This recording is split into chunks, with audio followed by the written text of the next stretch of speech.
Hi guys, I am Rebecca and these are my reviews, and I'm back behind the bar because I'm going to make a Valentine's Day themed cocktail. So I found this on a website called Fruit Cake. It's spelled a little funny. I will link it in the description box. It has both a recipe for pink vodka and then a cocktail made with that same pink vodka. It gets its color from those Brax conversation hearts, you know, the ones I'm talking about that everybody gets on Valentine's Day. Well, if you have leftovers or you just get some for Valentine's Day or you want a Valentine's Day themed drink, you can put those little guys to use. So this is my first time making the cocktail. This will also inadvertently be a review of this cocktail. So I have a bag of Conversation Hearts. Conversation Hearts, I did not realize this, come in different flavors. So these ones are the tropical ones. They also have sour ones and then just your originals. And each of the hearts are a different flavor. So I went through and I picked out 40 of the pomegranate flavored ones, and I mixed them with 1 cup of vodka. I used my R6 distillery vodka, and I made some pink vodka. So you just, you know, put it in there and shake it every once in a while. I still have some that are like stuck to the bottom of the jar, but that's okay. They're mostly dissolved, and it's definitely pink.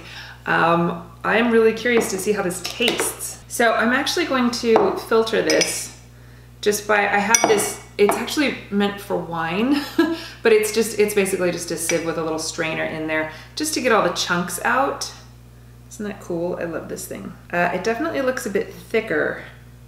Oh yeah, there's definitely some candy hearts in the bottom of this. Okay, and then I'm just gonna filter it one more time back into the jar. Make sure we get all of those little chunky chunks out. This color is quite bright. I'm not sure what I was expecting, but this is definitely brighter and pinker than I thought it would be. Okay, so I have my pink vodka. Let's go through the recipe here, shall we? Okay, so 1.5 ounces of this.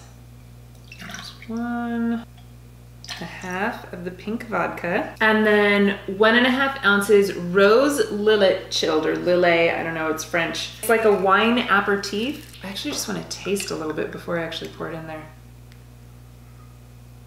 Okay, it's really sweet. Tastes like grapefruit. Okay, so 1.5.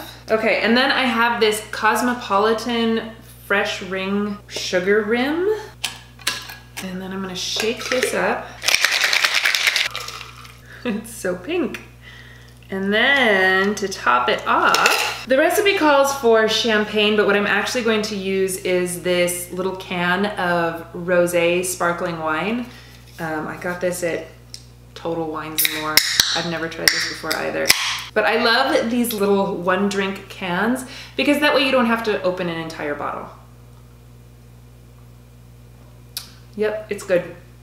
Okay, and then I'm just gonna put this over on top. It doesn't say how much, it just says to top your drink, so, you know. Okay. I don't know why I'm nervous. Okay, let's see, let's try this.